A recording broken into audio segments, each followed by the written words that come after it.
You're listening to The Pivot Point, where we unpack the defining moments that shift careers and lives. I'm your host, Laura Dionisio, founder of Lead Intact, and my mission is to spotlight the raw, real stories behind career pivots, the fears, the hopes, the messy middles, and the bold decisions that follow. If you're feeling stuck or quietly wondering what's next, I hope these stories help you see yourself a little more clearly and inspire you to start moving toward your own dream life. Let's begin.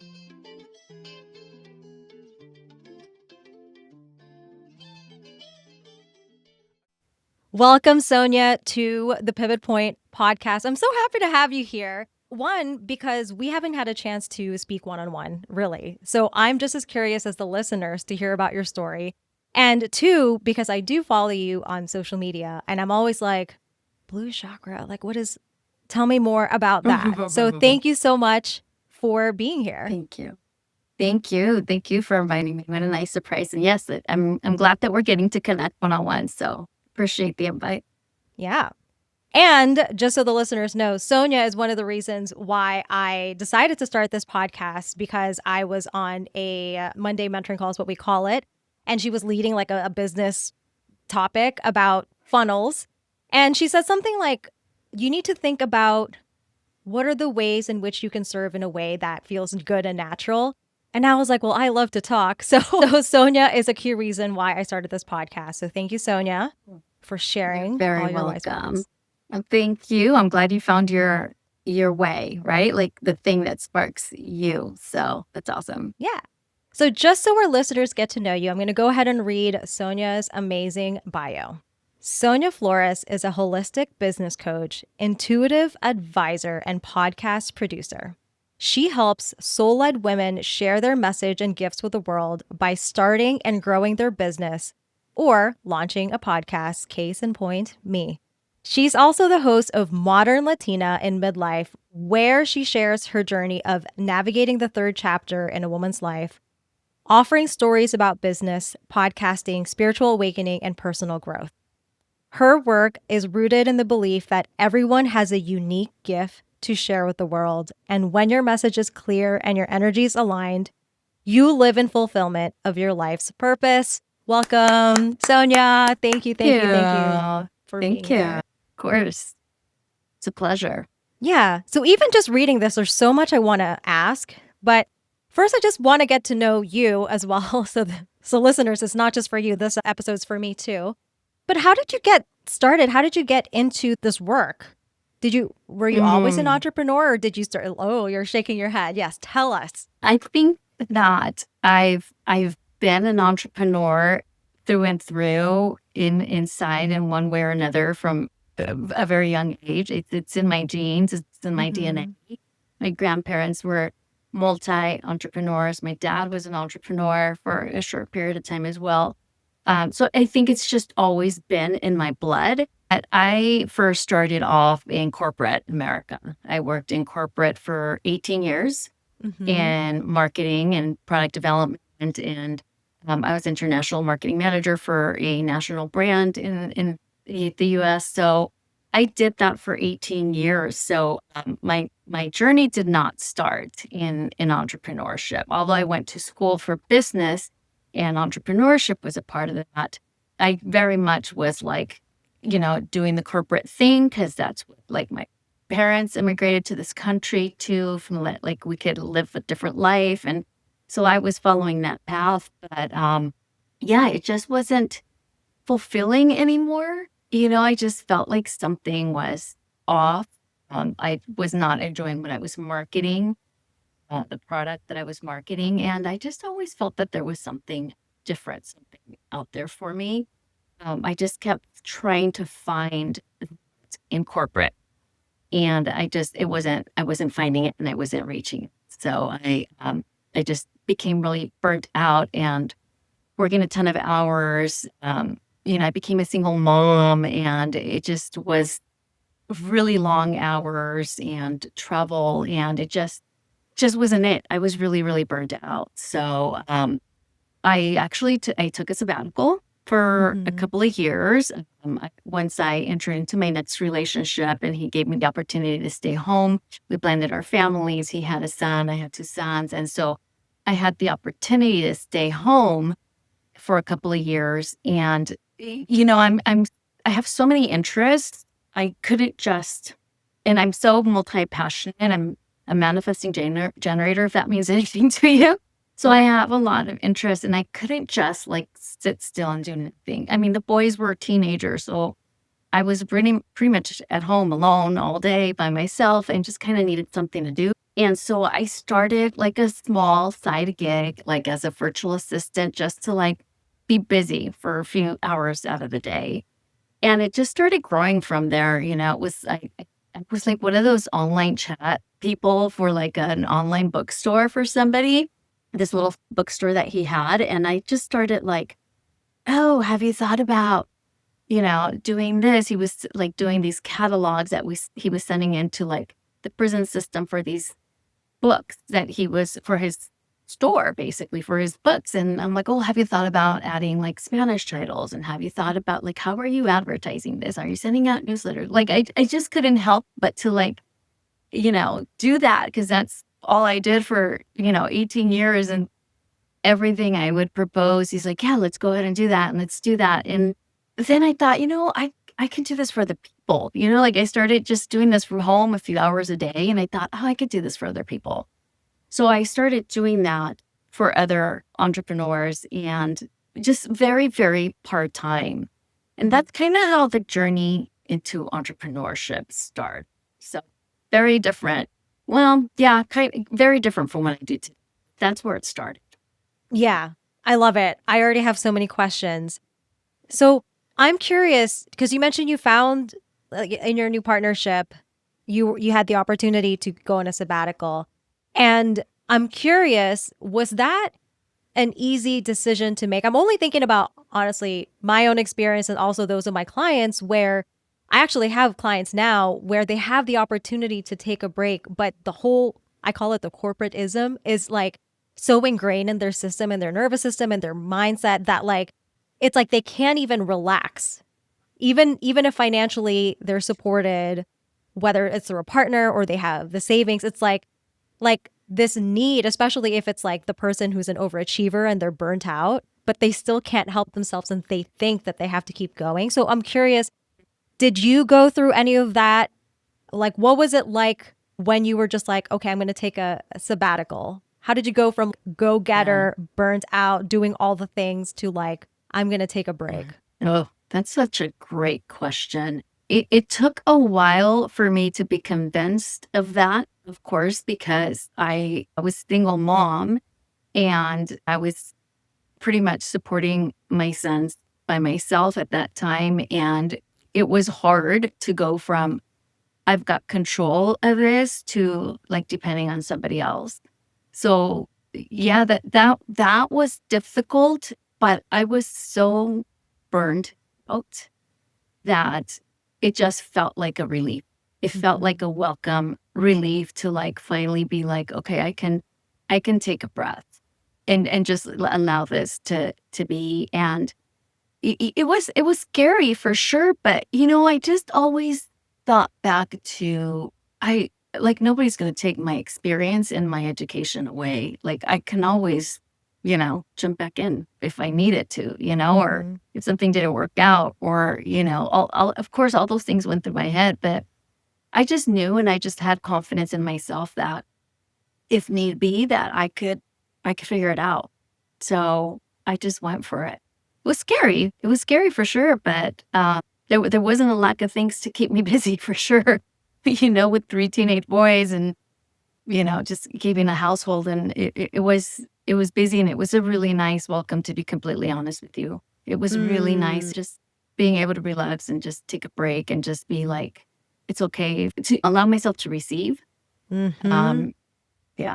Yeah. I want to ask more questions because I'm thinking of one client right now, similar situation, except like in their situation, there's a young child. So even though this client of mine knows it's like intellectually, she knows it's good that I'm not working right now because I'm available for our young child.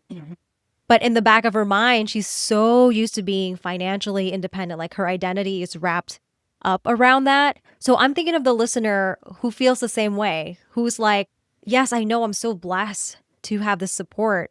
And either they feel like a certain kind of way because they're like, I'm used to providing for myself, or they feel kind of guilty, like, shouldn't I struggle? Isn't that part of the experience? So, like, for the listener who is feeling those type of things, talk about, because you said you had to be willing to receive. So talk about that, because that's huge. I had to learn that, and I'm still learning that as well. So please. Yeah. Well, I didn't know at the time that that's what I was learning how to do. I know now, looking back and then having this conversation with you, I had never really thought about it that way, but it was, it just really took a leap of faith. It just really took this, just kind of going for it. It just, I don't, I, there was, I didn't have another plan. I didn't have a way to like, you know, purposely or consciously like regulate my system or nervous system or anything like that, or any practice to say, oh yeah, this is what I did to like help me get there. It was just a really blind trust and just knowing that I couldn't keep going the way that I was going. Like I was making myself sick, and I knew that it wasn't healthy for my sons also for me to keep showing up in that way. And so it just was truly just a leap of faith. And,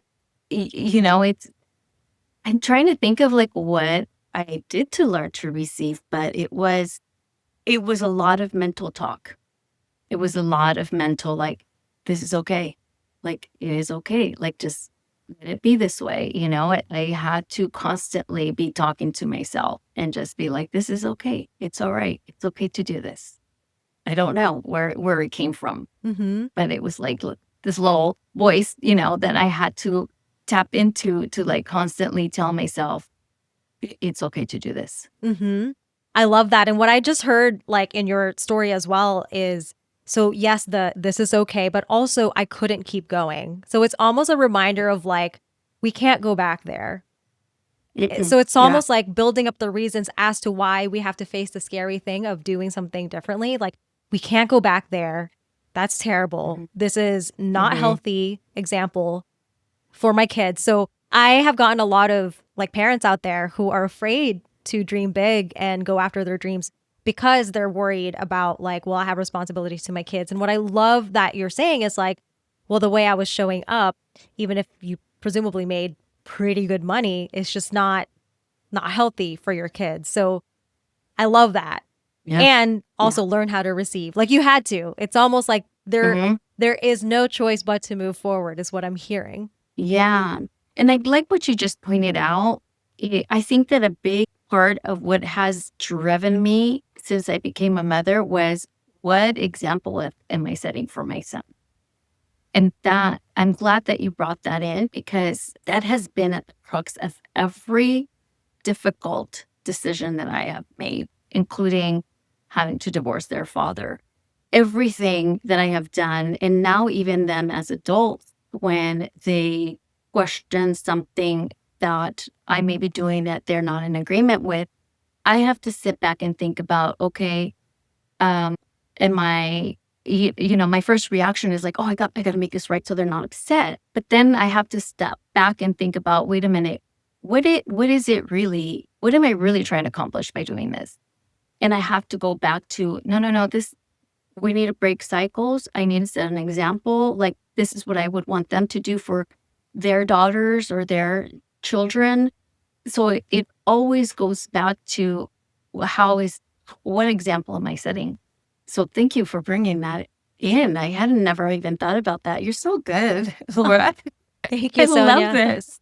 Yeah, I genuinely am thinking from the perspective of a listener, like, and specifically the person, because you mentioned like even like the decision to leave their father. I have heard from many friends and clients like this, staying in a relationship that no longer serves them, whether it's like to the level of it's toxic or it's just not working.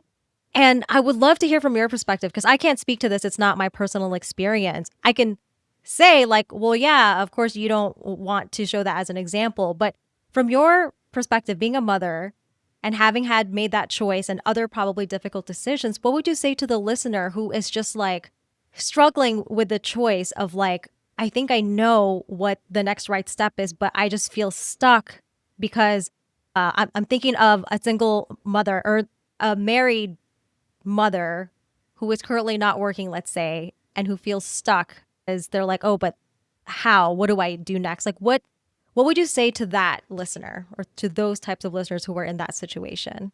That's very touching. First of all, I'd like to say to that woman, like, I see you and I understand the fear and it's valid. And there's a way out. If that's what you really want, there is a way out. I like to always tell people to like follow the nudges, to follow those breadcrumbs, follow that flutter, that little nudge, that little message, the joy or the what your body is telling you that you need to do, right? Like your body doesn't lie to you. And if you're feeling like this is it, right? Like this is in where I want to be anymore, trust that and just start to like very slowly like look at opportunities of ways to how you could potentially have a different outcome or take the next step. Like it doesn't have to be like I'm just gonna jump, off the cliff, even though that's what I did when I left corporate. But I also knew that my cushion was my education and my skills to start to look for like to just open doors, like take that one little next step or open that next door.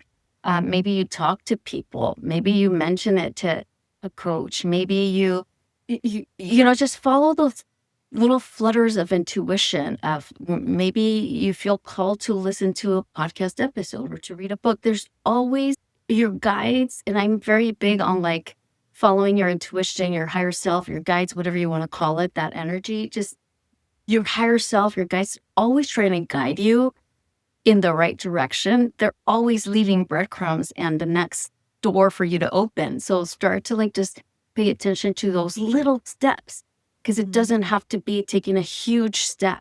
It's just the one next step. That's all you need to do is just take that one little next aligned step and start to open those doors. And then they just start opening. They just start opening. You just start finding your way. I love that. And for listeners who aren't familiar in the realm of like guides and intuition and nudges, could you describe like what a nudge could potentially feel like, what that maybe is like for you or what you've heard clients, like how you've heard them describe it, just so they're kind of like, oh, I didn't know that was a nudge. I just thought that was, like whatever. Yeah.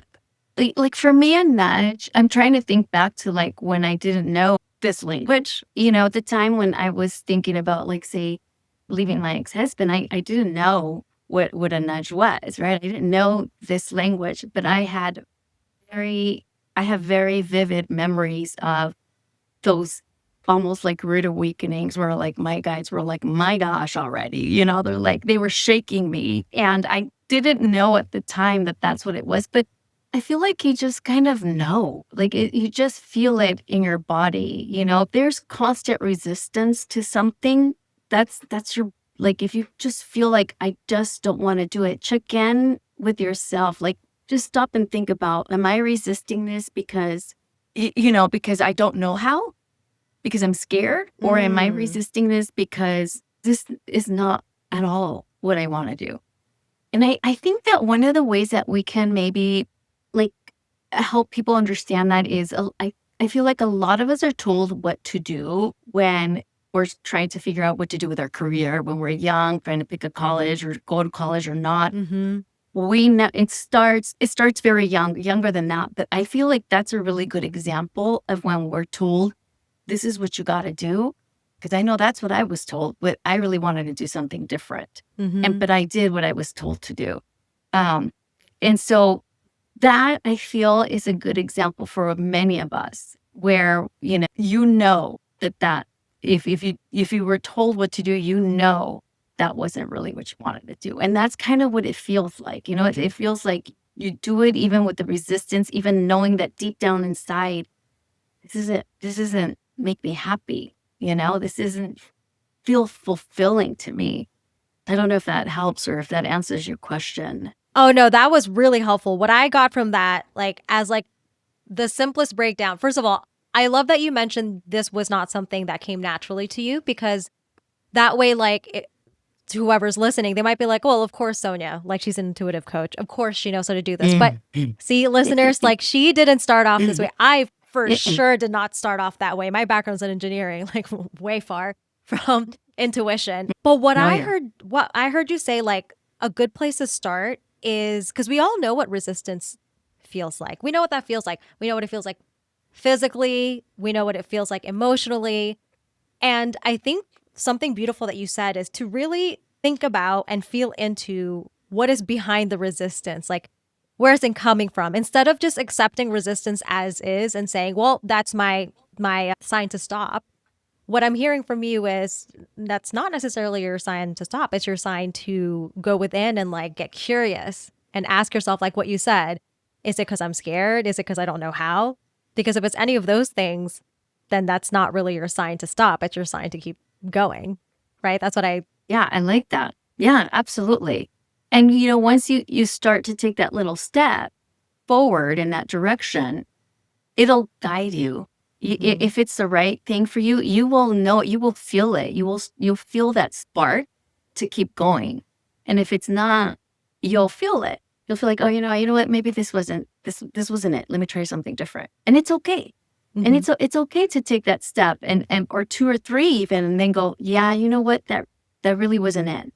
And that's okay, because that could open a door to something else, or at a bare minimum, it's data. It's data to say, okay, that wasn't the thing. Let me try something else. But don't stay stuck. It's like, try something if you're feeling stuck or feeling like maybe this isn't right for me or there's something more for me. I always say, just if you can't decide or you don't know for sure, just try something, because at least it gives you data or gets you closer to where you need to be, as opposed to being in the same spot a year from today or 5 years from today. And for the listener who's like, oh crap, I've been trying to think my way out of this, hey, me too. So it's like, it's okay. But now you're listening, right? And so it's like, yes, now just try something. Don't stay stuck. Collect data. There is no such thing as bad data in this case, is what I'm hearing. Because whether it was the right step or not, at least now you know. So you're still getting closer. So I love that. And Sonia, one thing that like I have never heard it said this way before, and I'm so glad you specifically said this, is that you said that your cushion was your education and skills. I love that, because typically when we think cushion, we think financial cushion. So talk to us a little bit more about that, because I've never heard anyone describe it that way. So for the listener who's like, wait, don't I just have to make sure I have like enough savings, or like that I'm financially taken care of? Like, what other cushion could I have in order to make this bold decision to do that, whatever that next thing is? Yeah. What? That's a really good point. So I feel like I did have several cushions that, I had a plan A, plan B, and plan C very loosely set up in my mind. I did have, like I said, I knew that I can count on my education and my skills. I knew that there was no way that I was going to what was the other option? There was no way I was going to let my sons go hungry. I was going to, figure it out. I was going to get a job, whether it was a job at retail or a job back in corporate or a job, whatever. I was going to figure it out. And I'm saying job because most of us are, naturally, of course, we live in, capitalist society. We need, money to survive. So of course, that's always a big worry for many of us. So I just knew that I could figure it out in terms of the finances. I may have had a small savings, like tiny, so that wasn't even like, I got that to rely on, so it wasn't even that. But then I also, of course, knew that I had friends and family. If anything went south, that they could help. And not that I ever depend on family or anything like that. I just felt like if it came down to it, I wasn't alone. But more than anything, it was, okay, I can handle this. Like I had me. That's the biggest cushion there. It's like you had Yeah. you. Yeah. That was the biggest cushion. Yeah.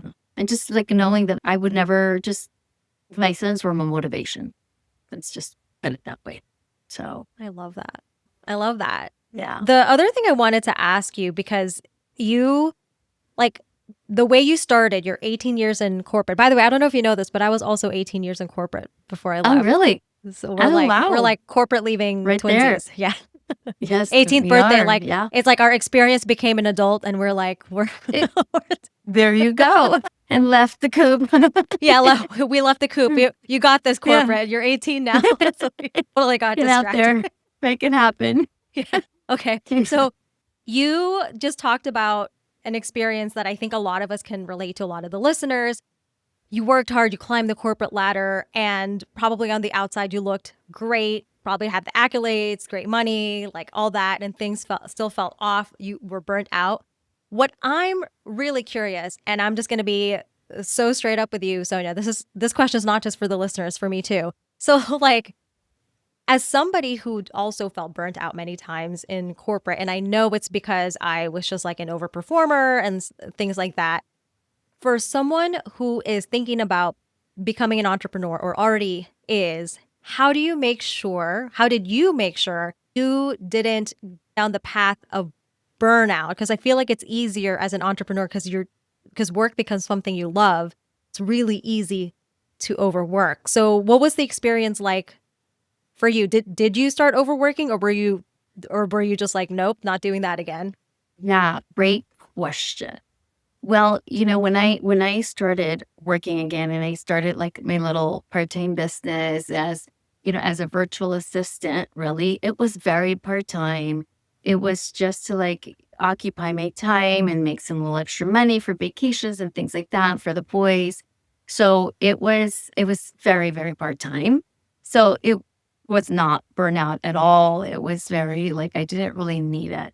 So it was fun and it was just fun the time. And so I did that for probably 3 years. And then that relationship went south. And I had to almost overnight pretty much leave. Sorry, the And work relationship. no, my partner Who was relationship, my who home was supporting? relationship, Oh, who was okay. supporting me and my sons. At this point, my oldest son had already moved out on his own.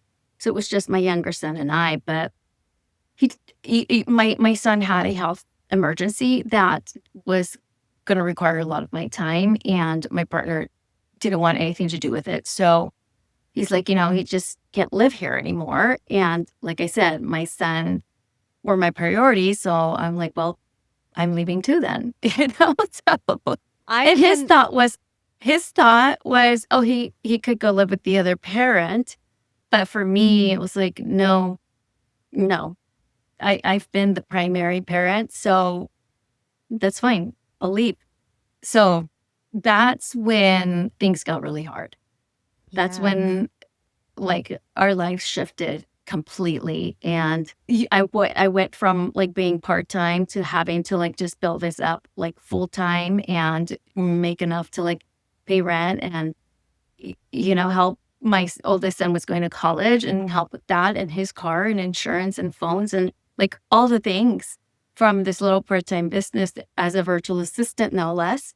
And so, I built it up somehow in 2 weeks. I built it up to full time where I could at least take care of like the basic need. And so I'm like, okay, so at least the basic stuff was taken care of. But there wasn't much room for anything other than our basic needs. And so that led to burnout because I'm like, okay, more hours means more money. So then that again was like back at this very uncomfortable place of just really burning the candle at both ends and still feeling like, why is it still not enough? And it just became this like vicious, ugly cycle. In the meantime, I'm still trying to like help my son through, his health because that was not like an overnight thing. It took several years. And so it was a lot.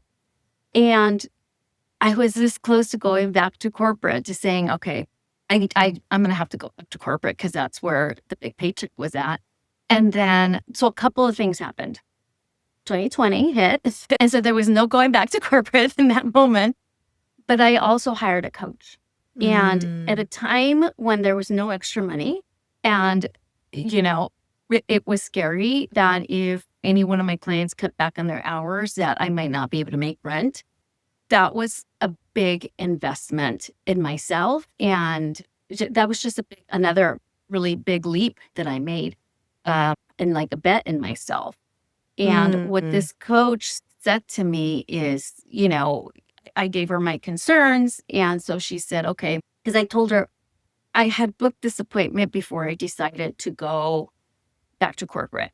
So I kept the appointment with her to not just not show up.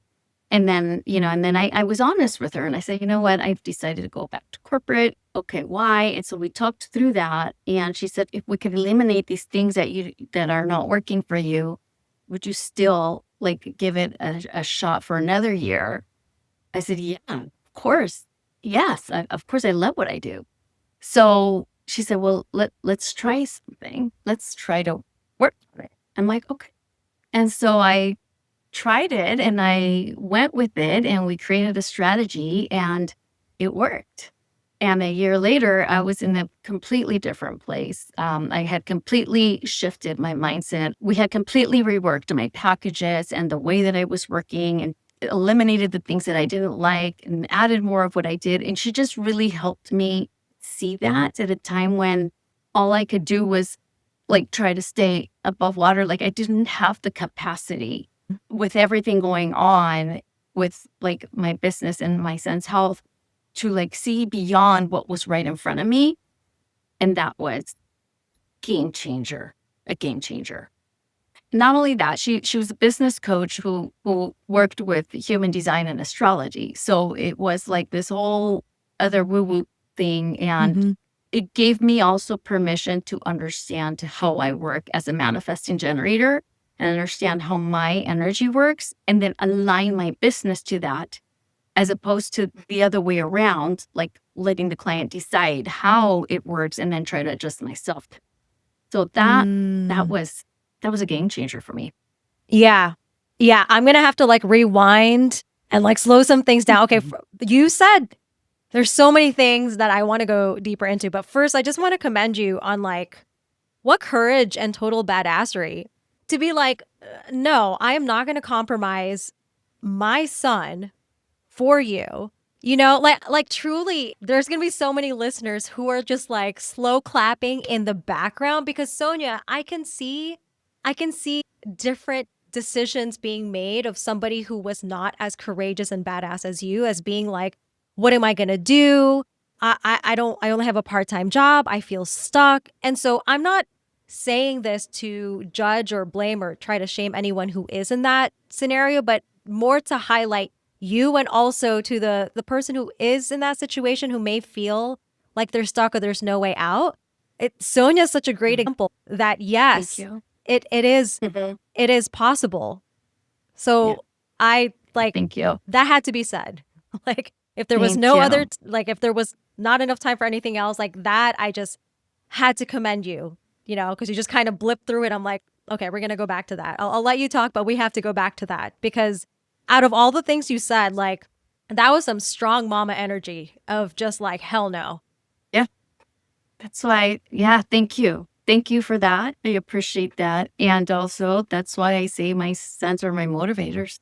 Every step of the way, every hard decision has been made with how does this them and what is best for them, whether they think it is right now or not.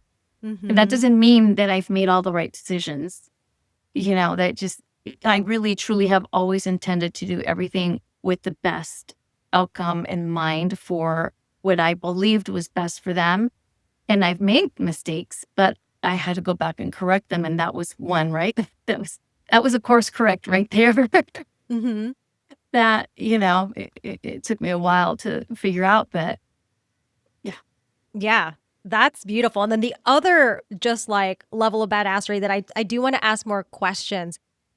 you said like in 2 weeks you got the basic needs covered. And what I love about what you said is that it led to burnout because you thought, because I need more money, I need to work more. And I would love to hear your thoughts on this now that you are where you are.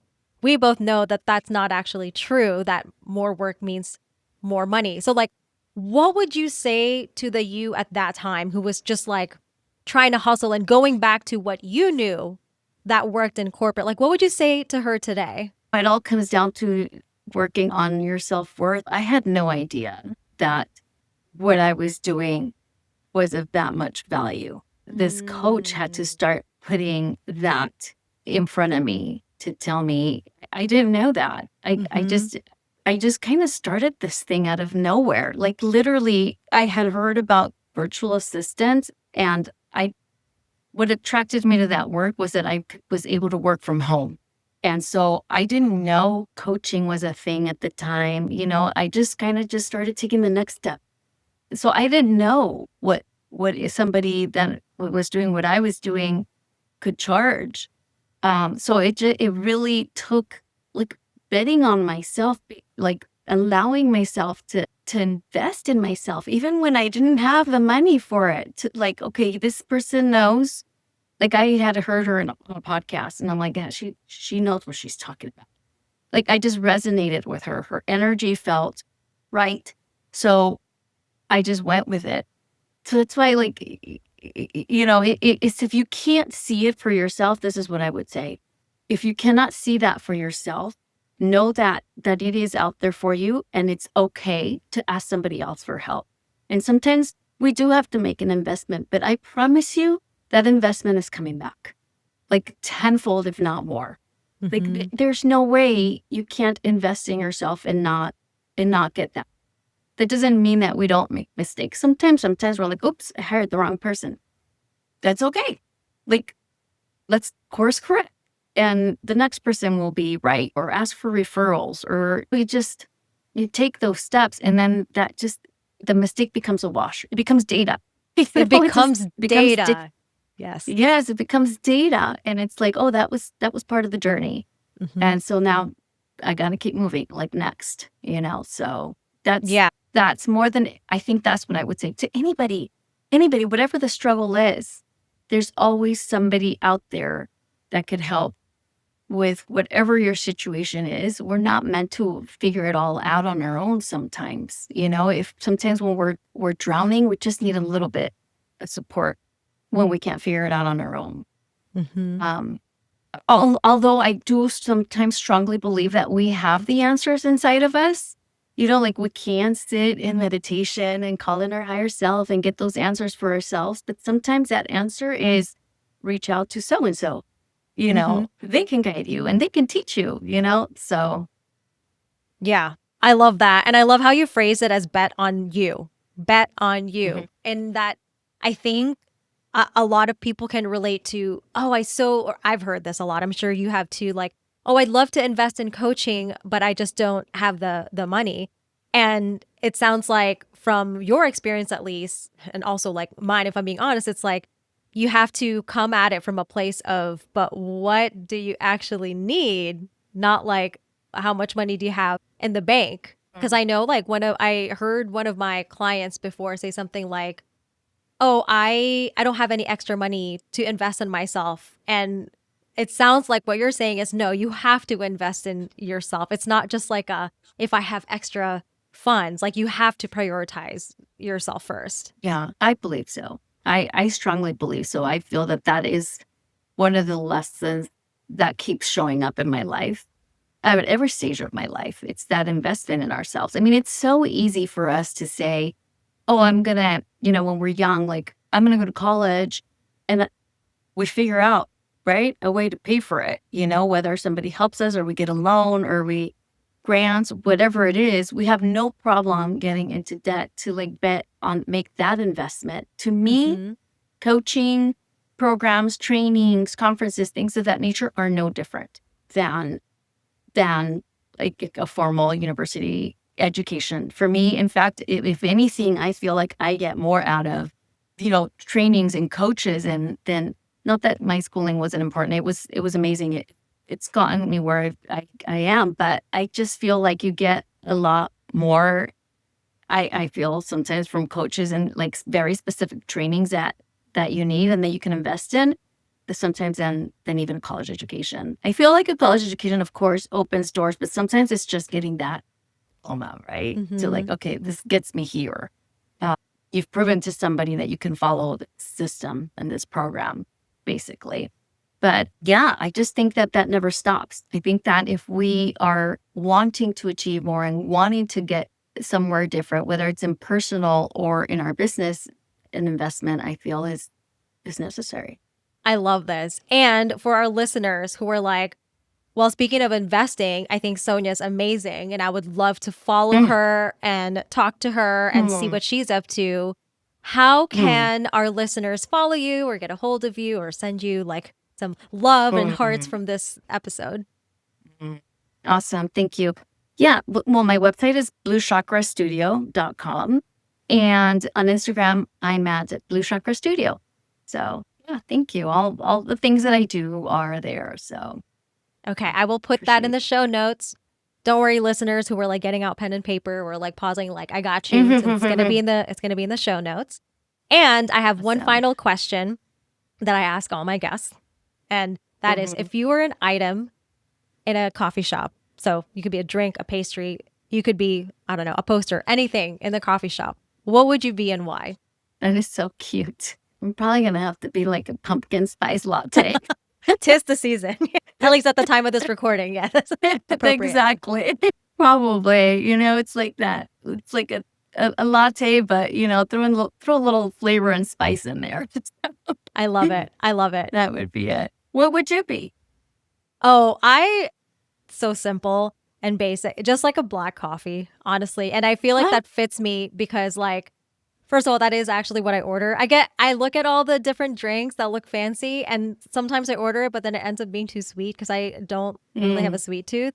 So the black coffee because of that, but also because I'm kind of like a straight shooter. I'll tell you, like there's no creamer. Like I'm just going to tell you. So also be prepared if you ask me a question, like you're going to get it straight. Awesome. I love that. Very cool.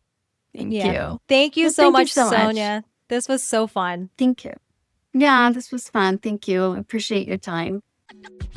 Big thanks again to Sonia Flores for sharing her story so openly. These conversations are such a reminder that no pivot is too messy, too late, or too unconventional.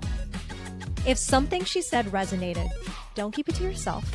Share this episode with someone you know who needs it. And when you're ready to start your own pivot, head to www.leadintact.com for free resources or book a free 20-minute call with me. I'm here for you.